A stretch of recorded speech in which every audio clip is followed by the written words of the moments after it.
Hello guys, how is everyone doing? I hope you are all doing good and welcome to my YouTube channel. Once again, if you are new to this channel, please welcome. And of course, to our new subscribers, returning subscribers, hello! Shout out to all of you. Thank you so much for your love and support and I really appreciate it.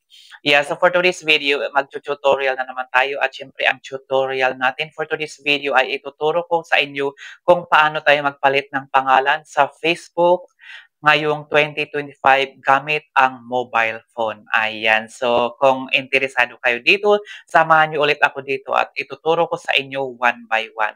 Lalong-lalo na yung mga hindi pa marunong magpalit ng pangalan sa Facebook, ayan, para sa inyo ito. Pero bago tayo magsimula, kung hindi pa kayo nakasubscribe dito sa channel na to, ayan, please feel free to click that subscribe button down below and don't forget to hit the bell button as well for you to be notified every time na mag-upload ako ng bagong videos. Yan. So, wag na natin patagalin pa. Umpisahan na natin. So, let's go.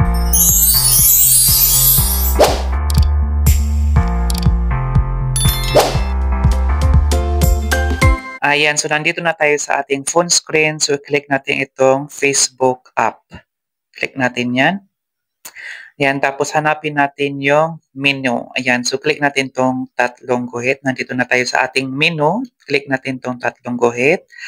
Ayan, tapos scroll down natin. Tapos hanapin natin yung settings and privacy. Ayan, click natin itong settings and privacy.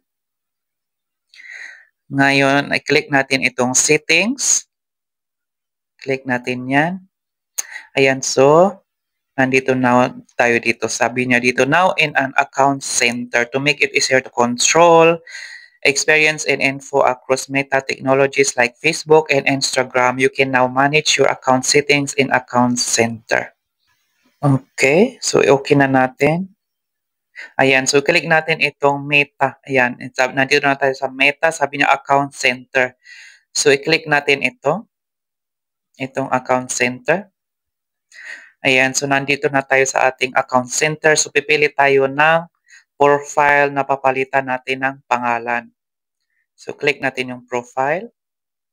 So di ba meron akong dalawang Facebook dito, dalawang pangalan pa man din. Kaya gusto kong palitan yung isa. Ayan, gusto kong palitan ng pangalan yung isa kasi almost parehas lang sila. So click natin yung una, itong Ronilo Faces yung una. Ayan, click natin yan. Tapos reminder guys, kung magpalit kayo ng pangalan, hindi nyo siya ulit maibalik agad-agad kung gusto nyo palitan. So mag-antay kayo ng 60 days bago nyo ulit palitan ang iyong pangalan. Ayan, so nandito na nga tayo. Tapos click natin itong name. Ayan, so palitan natin. So sabi na andito na nga, sabi niya, if you change your name, you can change it again for 60 days. Ayan, so sinabi ko nung una na hindi natin pwedeng palitan agad-agad kung ayaw na natin yung pangalan natin. Mag-aantay muna tayo ng 60 days. Ayan, so remember, palitan natin tong pangalan natin kasi dalawa yung pangalan ko sa Facebook. So nakakalito, di ba? So, ang ilalagay ko dito, shortcut ko yung Rooney Look. Gagawin ko siya ng RL. Di ba? Yan. So, RL ganyan. Tapos, check natin. Tapos, ayan. Remember, save natin. Save. Tapos, meron pa siya ditong username. So, click natin itong username. Maglalagay tayo ng nickname. Ayan. So, palitan natin. Ayan. Sabi niya ito, changing your username will also change your Facebook profile at facebook.com username. Yan, your current Facebook username is RooneyLookFaces 2023 is available. So ngayon papalitan ko siya ng i-try natin palitan kung pwede natin and suggestion niya RL.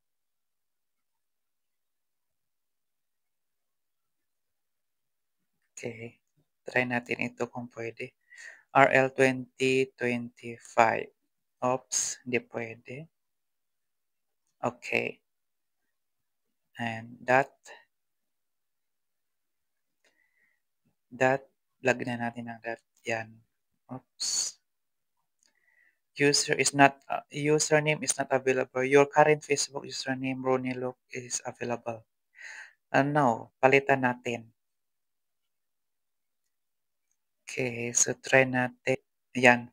Ayan, so ganito siya. So ginawa kong ganito kasi ito yung isang channel ko kasi sa YouTube. So ganyan. So iyan ang pwede. Ayan, so palitan natin ang username ng ganyan. r.l.hangout.2025. Yan. So kasi nga 2025 para updated tayo. Tapos pag okay na yan, check natin. Tapos click natin tong done.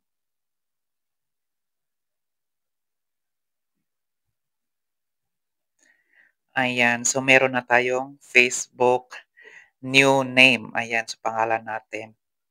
So, check na natin 'tong profile natin, profile picture. Ay, wag na 'yan, 'yan. Okay na yung picture natin, 'yan, okay na 'yan. Balik tayo diyan. So, 'yan na yung name natin. So, RL Hangout 2025 Facebook, ayan. So, click natin nga ito. Ayan, so sabi nga dito, ayan, you can change your name right now because you've changed it in the last 60 days. Ayan, so your last name change was on July 8, 2025, so RL.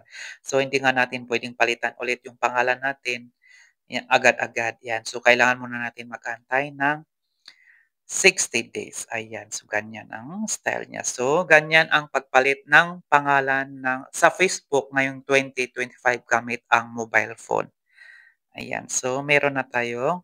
Ayan, so pag nakikita niyo dito ang profiles ko, meron akong dalawang profile. So, meron akong RL at least meron akong Rooney. So, ito yung pinaka main Facebook ko. Ayan, so at least hindi na ako maguguluhan kung alin dyan ang main, alin dyan yung second account ko. Ayan, so ganyan ang pagpalit ng pangalan. Okay, balik tayo. So, check natin ang Facebook natin kung napalitan na. Balik tayo. Okay. Click natin yung profile. Ayan, so ito na nga yung profile natin.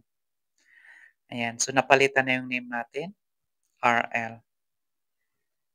Ayan, so okay na tayo dyan. Ayan, so sana na sundan nyo rin itong pagpalit. Yeah, madali lang, di ba? Madali lang magpalit ng pangalan sa Facebook ngayong 2025 gamit lang ang phone.